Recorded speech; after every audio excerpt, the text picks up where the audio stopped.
the news on Michael Walters. Obviously, it's a tough pill to swallow, but there's still a slim chance he may get back in time before the end of the season. I got no idea, to be honest. He's getting operated on today, and we'll take it from there. Rehab. It's a long rehab.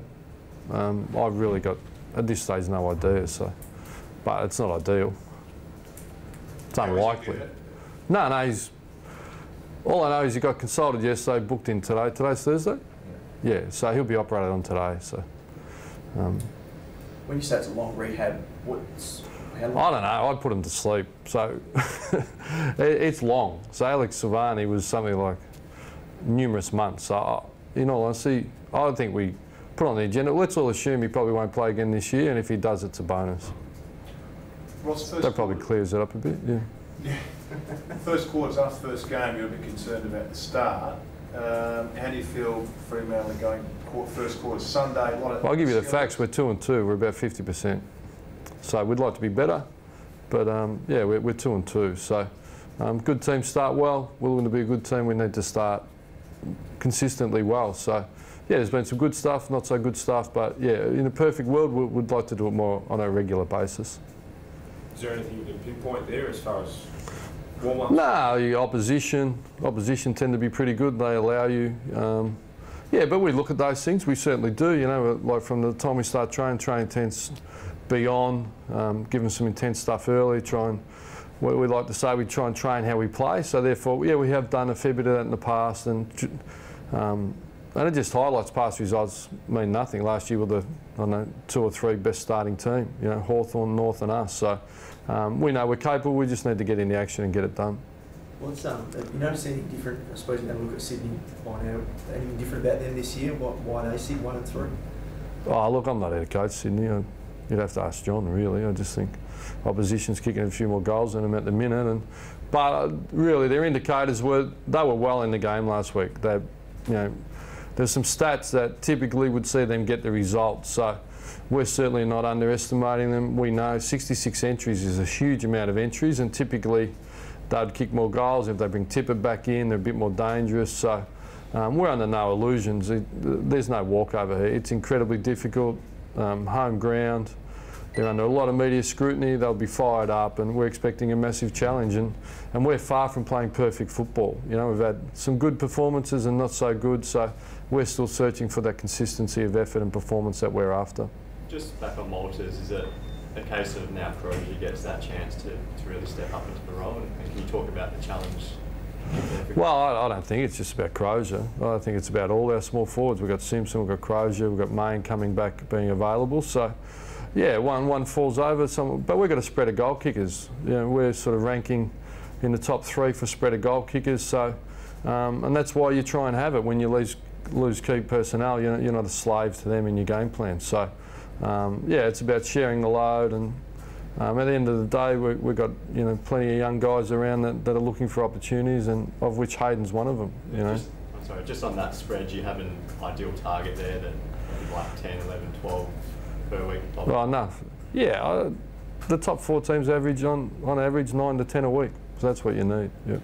Ross, playing in the heat on Sunday and then a 6-day break, has it been a bit of a challenge getting everyone up? No, nothing we've considered at all. It's just part of the business. We train and play in a variety of conditions. We're professional. There's no excuse here. Has Chris Main proven much on the track this week? He'll train today. We haven't had a look yet. Yeah, you can have a look. He'll train today. Yeah. You think he'll travel? You have to wait. Come to the airport and have a look. How exactly did he have? It was just a sprained ankle? Oh, look, this isn't a medical report, is it? We know he hurt his leg. But it's a fair question. You know, what's a fair question? If Chris Main about how he's going. Isn't that a fair question? Well, we're talking about his ankle. Do you not know it was an ankle injury? Oh, but isn't that a fair question? We're here to talk to you about the game. Isn't that a question? And we're all on record that he's got an ankle and he's going to train today. Yeah, is that fair? Now, Fife is available. What do you expect from him first week day? Well, he's got to get through training. So if he trains and plays, I expect him to do what the midfield do and try really hard.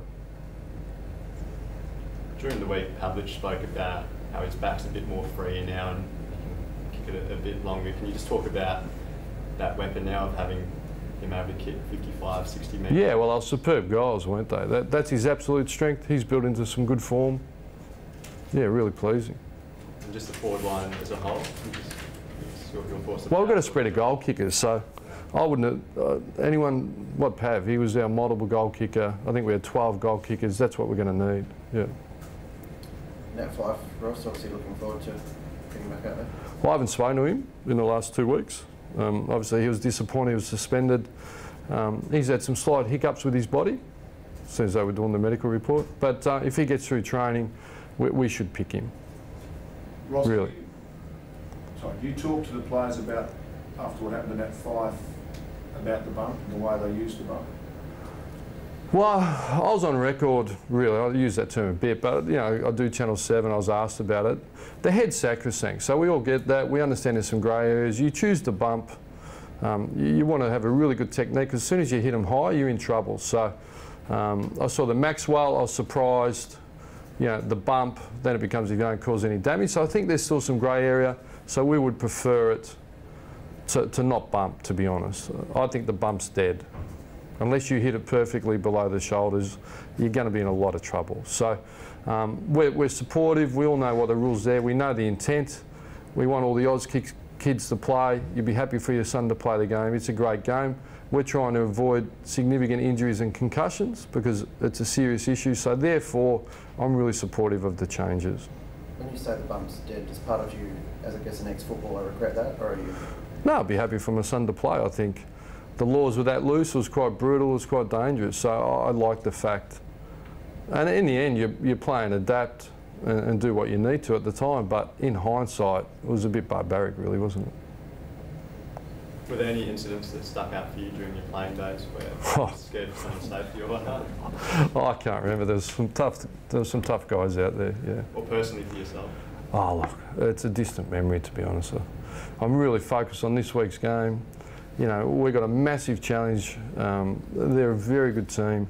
We've got some issues to work through today on the track, and then we'll pick our best available team. And the incumbents in there, you know, it's going to be difficult because if Fife and Main both declare themselves, we've got some difficult decisions to make on people that are delivered, so we've got to weigh that up.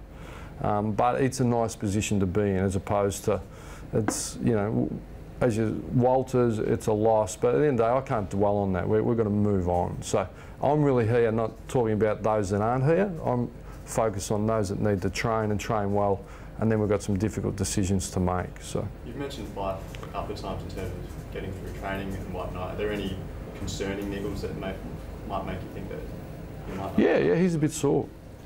Anything in particular? Well, it's not for me to disclose at the minute. Yeah, he seems okay, but he's been a bit sore. What happens is they train hard because they're suspended and all those things, and they, you know, get real domsy and sore in hamstrings and calves. So that's where he's at. But you're welcome to stay and watch training. That's fine.